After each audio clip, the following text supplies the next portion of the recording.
Tham pak më herët e përmendëm se te pjesa e ajetit ku ka thënë Allahu yahsabuna kulla sayhatin alejhim, do thënë se munafiqët mendojnë secila bërtitje është kundër tyre.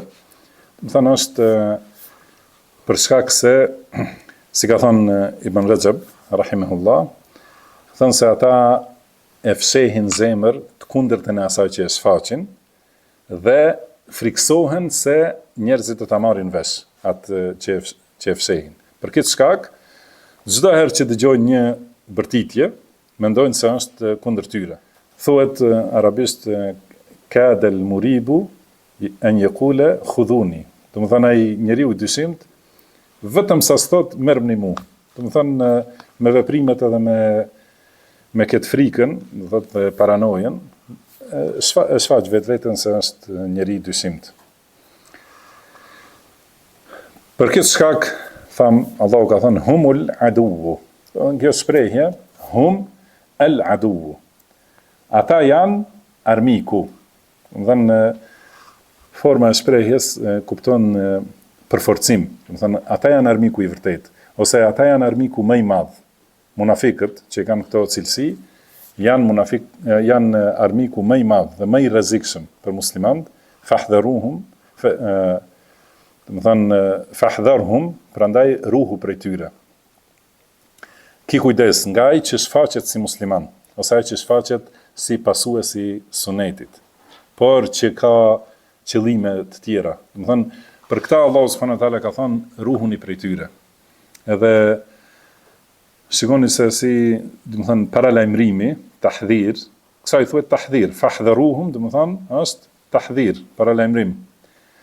Paralajmërimi më i madh në Kur'an është kundër atyre që shfaqen si musliman, edhe që sjellin devijime, sjellin dobësim të muslimanëve, do të thënë kundër tyre.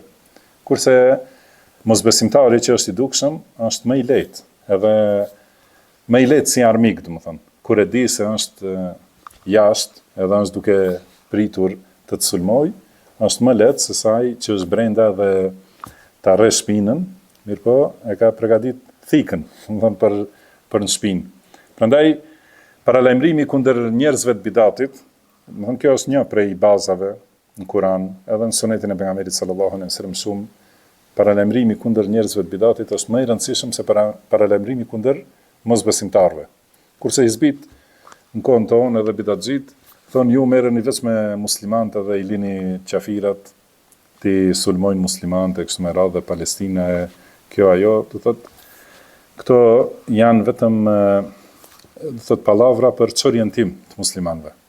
Ata njerëz që flasin me fjalë, si u tha në ajet më herët, thonë fjalë të bukura, edhe thonë ka thënë Allahu, ka thënë pejgamberi sallallahu alaihi wasallam.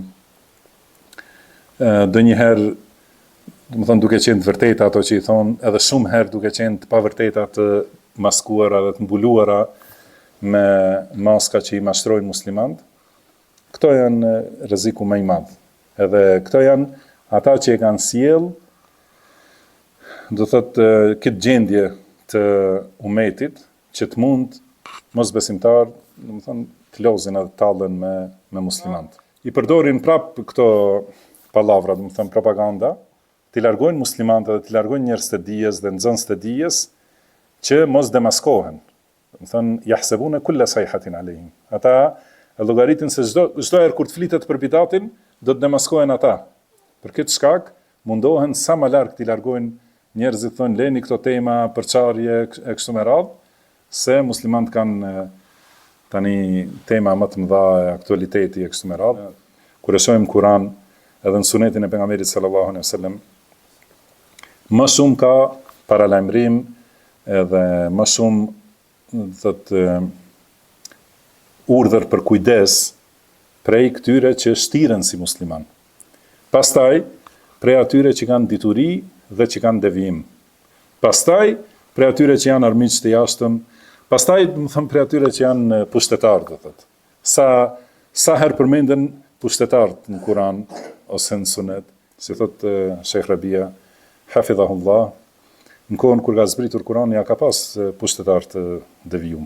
Ka pas edhe rreth Medinës edhe edhe rreth gadisullit arabik, edhe Persia, e Roma, do të thonë Perandoria Romake, Egjipti e tjera, do thotë nuk ka asnjë ajet që flet për ata pushtetar. Por ajetet flasin për për murgjit dhe rabinët. Do të thonë për ata që bëjnë ibadet pa udhëzim, edhe ata që kanë dituri dhe janë pa udhëzim. Do të thonë për ata gjejmë ajetet shumta, për munafikët ajetet shumta. Për pushtetarët nuk ka asnjë ajet që flet për ata pushtetarët të cilët kanë qenë në kohën e pejgamberit sallallahu alaihi wasallam.